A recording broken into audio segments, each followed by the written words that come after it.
you celebrate the exam, like make sure you just stay in touch with those supporting you through the process to like remind them, oh, thank you for being so patient with me, or thank you for time, like letting me give up my time to my career progression while you like take care of the kids. Or, I don't have any kids, but like this is like so important, like if, because without your support, then like you're not able to get through the exam successfully, because there's more stuff on your And mind, it's more funny, stuff that you're but worried it sounds about. like you did it all alone, even though I did. like Yeah. but you are very aware of whatever little help there was around your support system, because you must have Yeah. had a support system, somebody that knew your process and say, Yeah. listen, Chris does not accept calls from X, we're not gonna call him, period. We're gonna respect that. Yeah. Chris is not gonna go party tonight. You know what I mean? Like, people are like Yeah. respecting that, and even Right. that alone is part of their process. It's like Yeah. people deal with grief differently, right? So respecting the way people deal with their own inner processes is very important. So that's very good. That's very good. Testing sites. So I don't. It's different. This doesn't even apply because it's new testing centers. Well, but we Um, can talk about. I mean, you can't compare it, but we have Abelis who has already taken tests. Abelis, you took a PSI test, right? No, no, no yet. No, you They didn't. they haven't started. I think this is the first week on PSI. All right, we're gonna be getting some PSI soon. And just so you know, I Safa and Bernarda, that's they've moving from Prometric into a new testing administrator. Like, it's a company that administers the test. Pretty much the same test. It's just that it is the same test. It's just a different portal, a different environment, a different. It's like location. it's like getting McDonald's at a Burger King. You know what I mean? Like, you're still getting the same burger. It's just at a different location. Yeah, exactly. So the Yeah, experience and will they're vary. farther. They will vary. Oh, so yeah, Chief, that's one big one. They're all a lot farther away from this ones. There's The none metro even area. in Boston. There's not even one, right, Albelis? There's no one in no. Boston. No, I've from been in the one in Concord. that's Well, far. I just thought of a No, but business. I just thought of a business I'm idea. I'll buy a license of that because it's probably a franchise, and we'll probably have one in Boston. It's gonna boom. Yeah, there's no one. There's one, and it shows up in Cambridge. And no, not Cambridge. On It's not Cambridge. Is Charlestown, but it doesn't like it shows up in Google Maps. But when you try to schedule the exam, they don't show you that as an option. Got it. Or maybe they're just too full that they don't even show it. But I think the closer to me is Worcester, and I'm like, that's far. I wonder if they have still Concord because I don't want to go far. Because for me, it's like 35 minutes, 40 minutes from where I live, which is the same as going to Boston, to be honest. It's in between the way for me, but going to Concord here in New Hampshire is like free, not much traffic. Going to Boston is like a lot of traffic. So I would prefer Concord. I hope it's still there. Me being me, I will call this test center, the one that you say is booked, Albelis. I will cry about whatever and say, hey, listen, I've been trying to test. What's going on? What's the situation? And find out. If anything, you're going to get some insight that probably a lot of people don't get, because a lot of people don't even bother to call. So you would just be able to get some information about it. And you can bring it to the group and add value to the group. So I'll call and figure it out. I don't guarantee you're going to get a squeezed into the test, but yeah, it's a way. Or maybe they don't even know. That's another thing. A lot of portals have issues. They don't even know about them.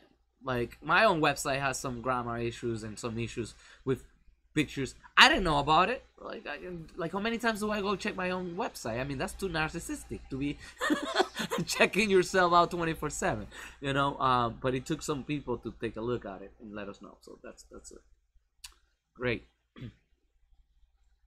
Um, Last thing, testing accommodations. So if you have any kind of diagnosed special needs, you need to bring it up to NCARB, and you need to fill out a form so that you can get more time during your breaks, so you can get more testing time, so you can get a separate testing room, so that you can get anything that can help you pass.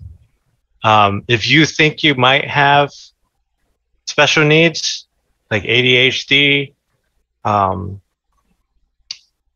Asperger's, whatever, dyslexia, anything, bring it up, get it diagnosed as soon as you can, and bring it up to NCARB so that you can fill out the form, and then you can get testing accommodations for more time, more breaks, separate testing room. By the way, I had no idea about this. You can also add something else to that list, because I asked before when I took the test. You know how they took away like paper and pencil?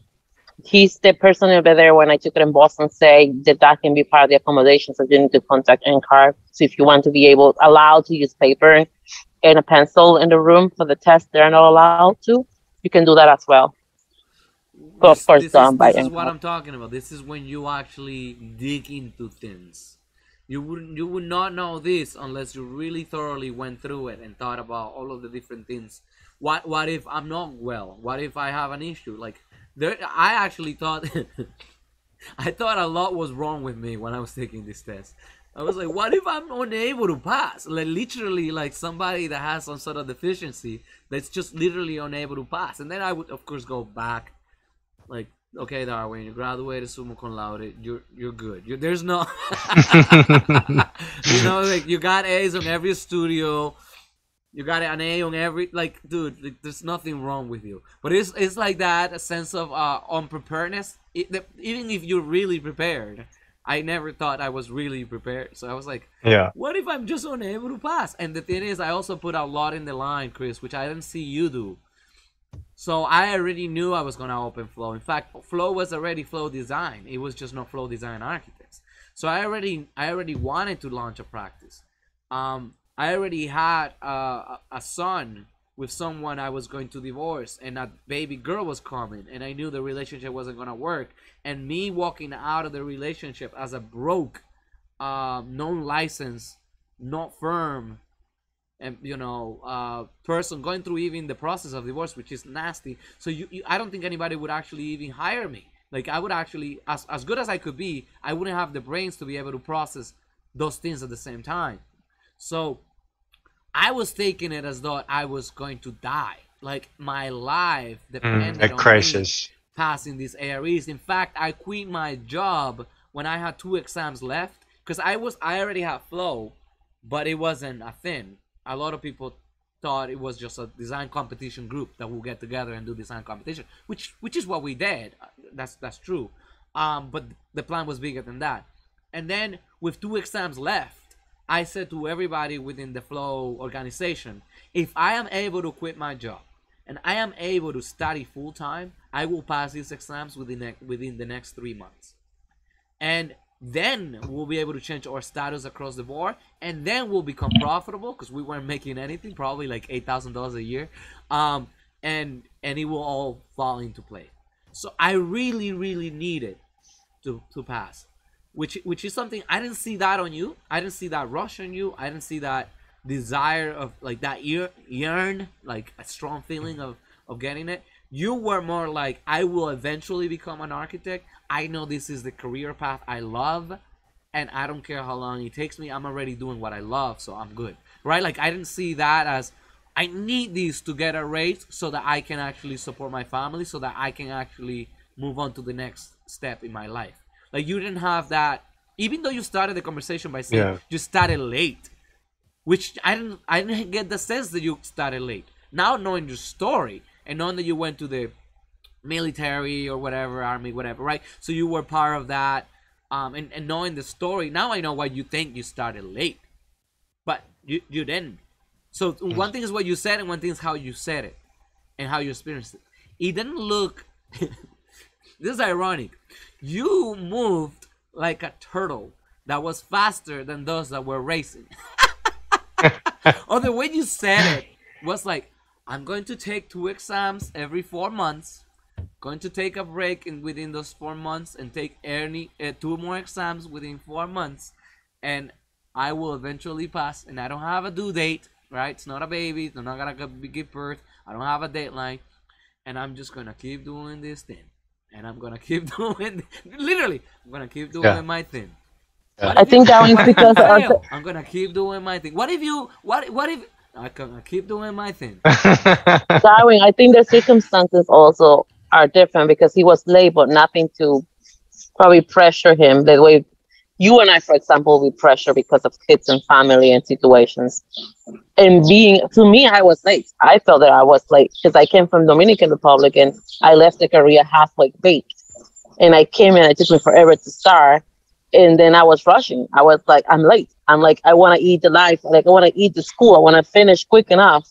And it still feels done quick enough because the time feels to pass very slowly, though it's been more than 8 years when I finished even a master's. But you and I feel the same way. Like, we need to go to the next step. What's next? What's next? What's next? And even though he's talking the same way, he has a more peaceful pace. I Compared to you actually, and I. in retrospect, I would have loved to be able to do it as Chris, but I cannot Yeah. change. I cannot change that path I took, and I'll tell you, not because I can't go back in time, which is the obvious answer, but because it turned out all right. Let me check. Range Rover at the parking lot. Office is great. Moving to a new office. Divorce and not broke. That's actually great. So I think that looking at it, I guess I could see what was coming, and I knew I needed to get there. But I also I put way too much pressure on myself. I really wish I could do it as Chris. And in the ideal scenario, I would have never. Well, then I then wouldn't have the kids, but I would have never gotten into that situation. I would have just actually focused on what you were doing. I mean, I already had kids when DJ was at my graduation. Like, he was there with me, so it was like, which is fun. It's great too. But I'm saying, I wish I had not. But I can't change that. Same idea. Circumstances are completely different. I moved from one country to another. I had already started in another university in the Dominican Republic. I was halfway through there already too. So, and then started it all over. All of my friends in the DR were already like with kids and married and everything. So I was like, dude, like I'm behind.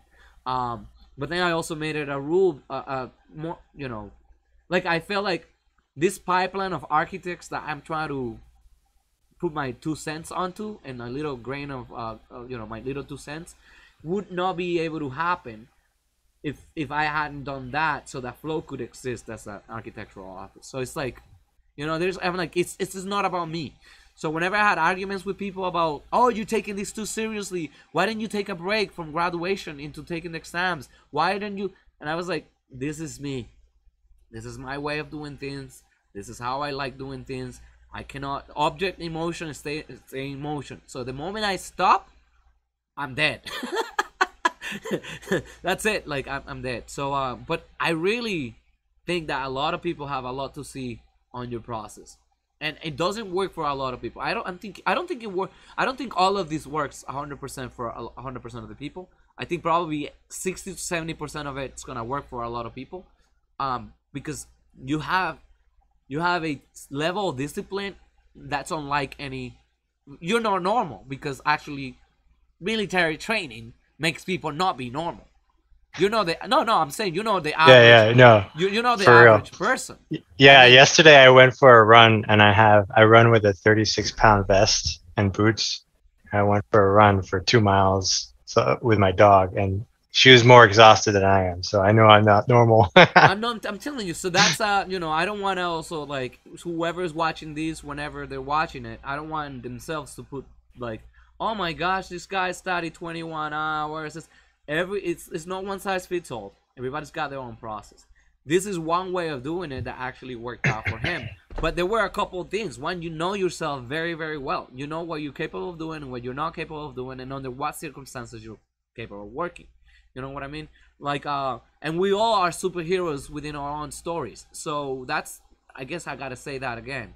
We are all superheroes within our own stories, right? So Joanny has her own story, and I tell you, she's not a villain in it. She's actually the superhero. So, at least for her kids, she is, for sure.